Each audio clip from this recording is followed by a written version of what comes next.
Welcome to Dan's On Fandoms. I'm Dan. In several recent episodes of The Bad Batch, we've seen our homeboy Wrecker complain about his head hurting. Episodes 3 and 5 saw Wrecker complain that his head hurt, and we also witnessed him take a blow to the head during his encounter with Fennec Shand in episode 4. Wrecker has so far shook off his pain as no big deal, thinking he hit his head during the Bad Batch's crash landing on Ord Mantell's moon. However, could his pain be the precursor for something else? Or even worse, could this mean we'll eventually see his inhibitor chip activate? Sadly, my friends, I believe Wrecker's inhibitor chip is a ticking time bomb waiting to go off. Tech has theorized that the Bad Batch were immune to the effects of their inhibitor chips, and while he's a trustworthy source, he can't say with 100% certainty that the Bad Batch are definitely immune to their inhibitor chips. Even though Tech is a smart dude and has formulated his theory on the information available to him, he's yet to fully study the Bad Batch's inhibitor chips, which is something we know he'll soon be doing as he's been working on tools to study their chips. Crosshair wasn't immune to the effects of his inhibitor chip, so who's to say the rest of the Bad Batch definitely are? The Bad Batch are enhanced clones, so there's the possibility that their enhancements could have only stymied the effects of their inhibitor chips for a time rather than gave them full immunity to their inhibitor chips. Even if the Bad Batch are or were immune to their inhibitor chips, when Wrecker bonked his head during the Bad Batch's crash landing on Ord Mantell's moon, that incident could have potentially started the process of his chip being activated. Furthermore, a big theme we've seen in the early going of the Bad Batch is choice and the freedom of choice. We've seen Hunter, Echo, Wrecker, and Tech having immunity to the effects of their inhibitor chips, allowing them to choose to not participate in both Order 66 and later in Admiral Tarkin's orders to kill Saw Gerrera and his rebels on Onderon. Conversely, we've seen Clone Force 99's former member, Crosshair, lack that same ability to choose and make decisions of his own volition, as the sharpshooter was not immune to the effects of his inhibitor chip and later had the effects of his chip amplified by Tarkin and the Kaminoans. And obviously the Empire is all about enacting its will on others, taking their freedoms away from them. Those are just a few examples that highlight one of the Bad Batch's central themes, so having the freedom to make decisions for oneself, being free, and having the agency and ability to make decisions is an important part of this series. I say this because this series is most likely setting up Wrecker's inhibitor chip activating while also setting up Crosshair as having some kind of redemption and breaking free from the grip of his inhibitor chip. We're likely witnessing the early effects of Wrecker's inhibitor chip starting to work on him, culminating in his chip fully taking hold of his ass at some point.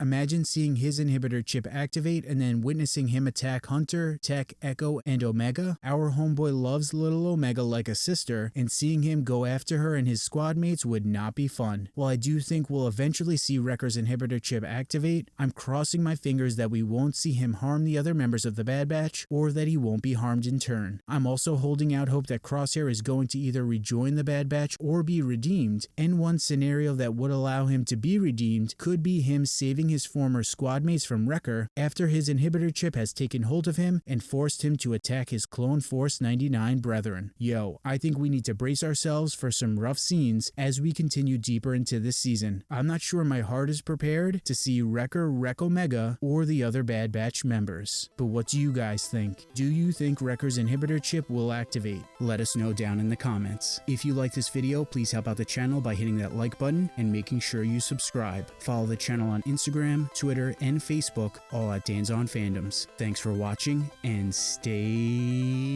nerdy.